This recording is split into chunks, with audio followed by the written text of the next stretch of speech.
Delhi high court का court room Monday को सिर्फ एक रूटीन लीगल हियरिंग का विटनेस नहीं बना, बल्कि एक ऐसी ड्रामेटिक और टेंस कन्फ्रंटेशन का मंच बन गया जहां देश के दो top legal minds, senior advocate Kapil Sibal और additional solicitor general SV Raju आमने सामने आ गए। ये confrontation former Bihar chief minister and RJD supremo Lalu Prasad Yadav के alleged land for job scam case से जुड़ी क्वैशिंग पिटीशन की हियरिंग के दौरान हुआ। लेकिन कुछ ही मिनट्स में लीगल आर्गुमेंट से ज्यादा पर्सनल एक्यूजेशंस और प्रोफेशनल डिग्निटी का सवाल बन गया। यहाँ तक कि जज को हियरिंग भी कंक्लूड करनी पड़ी। लालू प्रसाद यादव की तरफ से कपिल सिब्बल कोर्ट में मौजूद थे और उनका मेन आर्ग्यूमेंट ये था कि पूरी प्रोसिक्यूशन ही इलीगल है, क्योंकि इन्वेस्टिगेशन शुरू करने से पहले मैंडेटरी सैंक्शन लिया ही नहीं गया। उन्होंने कोर्ट को याद दिलाया कि इस मैटर में सीबीआई खुद पहले क्लोजर रिपोर्ट फाइल कर चुकी थी और फिर बिना प्रॉपर सैंक्शन के नया एफआईआर और फ्रेश इन्वेस्टिगेशन शुरू कर दी गई। कपिल सिब्बल का कहना था कि जब इन्वेस्टिगेटिंग एजेंसी खुद पहले केस बंद कर चुकी हो तो बिना स्टैट्यूटरी अप्रूवल के दोबारा पूरा क्रिमिनल मशीनरी चला देना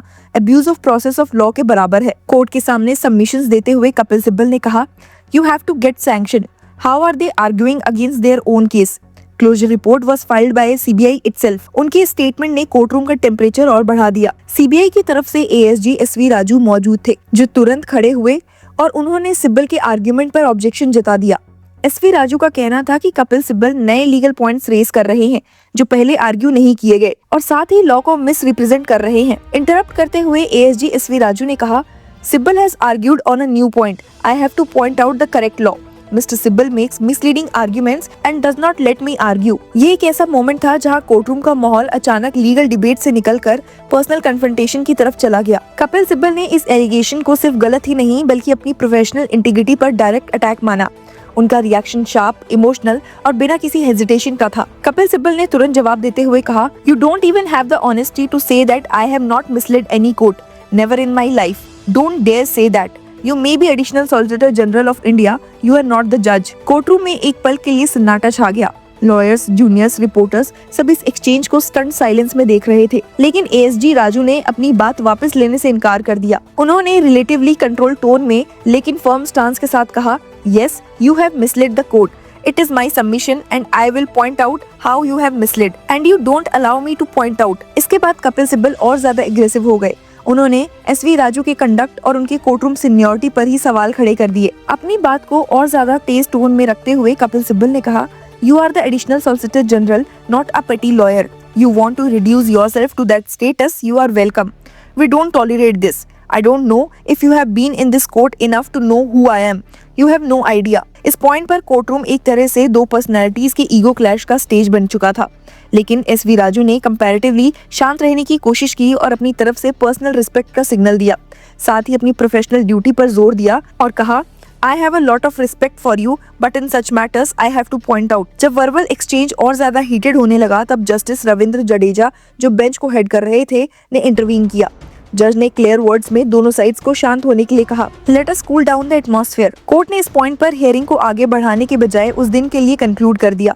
बेंच ने दोनों पार्टीज को लिबर्टी दी कि वो अपने आर्ग्यूमेंट्स को रिटन सबमिशंस के फॉर्म में फाइल करे। कोर्ट ने डायरेक्शन दी कि ये रिटन नोट्स कंसाइज हो, मैक्सिमम 5 पेजेस के हों और 1 हफ्ते के अंदर फाइल किए जाएं। मैटर को तब कंसीडर किया जाएगा जब ये सबमिशंस रिकॉर्ड पर आ जाएंगी। ये कोर्टरूम ड्रामा सिर्फ एक इमोशनल एक्सचेंज तक लिमिटेड नहीं है, इसके पीछे एक लंबा और कॉम्प्लेक्स लीगल बैटल चल रहा है जो लैंड फॉर जॉब स्कैम से जुड़ा है। इस केस के मुताबिक लालू प्रसाद यादव पर एलिगेशन है कि जब वो 2004 से 2009 के बीच यूनियन रेलवे मिनिस्टर थे, तब उन्होंने इंडियन रेलवेज के ग्रुप डी पोस्ट पर अपॉइंटमेंट्स के बदले में लैंड पार्सल्स अपने परिवार के लोगों और क्लोज एसोसिएट्स के नाम ट्रांसफर करवाए। सीबीआई ने इस केस को 2022 में रजिस्टर किया और बाद में मल्टीपल चार्जशीट्स फाइल की, जिसमें लालू यादव, उनके फैमिली मेंबर्स और कई और एक्यूज पर करप्शन और क्रिमिनल कॉन्स्पिरेसी के चार्जेस लगाए गए। दिल्ली हाई कोर्ट के सामने यादव ने इस पूरी प्रोसीडिंग को क्वैश करने की मांग की है, ये कहते हुए कि इन्वेस्टिगेशन ही इलीगल थी क्योंकि प्रिवेंशन ऑफ करप्शन एक्ट के तहत मैंडेटरी प्रायर सैंक्शन लिया ही नहीं गया। मंडे को हाई कोर्ट ने इस पिटीशन पर अपना वर्डिक्ट रिजर्व कर लिया। लालू यादव का कहना है कि सीबीआई को प्रिलिमिनरी इंक्वायरी शुरू करने से पहले ही सैंक्शन लेना चाहिए था और बिना उस अप्रूवल के न सिर्फ इन्वेस्टिगेशन बल्कि पूरा केस इलीगल है। सीबीआई ने इस आर्गुमेंट का स्ट्रांगली अपोज किया। एएसजी एसवी राजू ने कोर्ट को बताया कि इस केस में section 17A of the prevention of corruption act का प्रोटेक्शन एप्लीकेबल ही नहीं होता, क्योंकि जो एक्ट्स एलिज्ड हैं वो ऑफिशियल ड्यूटीज के दायरे में नहीं आते। उनका कहना है कि लैंड के बदले जॉब्स देना कोई ऑफिशियल डिसीजन और रिकमेंडेशन नहीं, बल्कि एक पर्सनल करप्ट एक्टिविटी है, इसीलिए सैंक्शन की जरूरत नहीं थी। सेक्शन 17A एक कंट्रोवर्शियल प्रोविजन रहा है जो पुलिस को करप्शन के केसेस में इंक्वायरी या इन्वेस्टिगेशन शुरू करने से पहले प्रायर अप्रूवल लेने को कहता है अगर एलिज्ड ऑफेंस ऑफिशियल डिसीजन से जुड़ा हो। इस प्रोविजन की कॉन्स्टिट्यूशनैलिटी पर सुप्रीम कोर्ट में भी डिबेट हो चुकी है।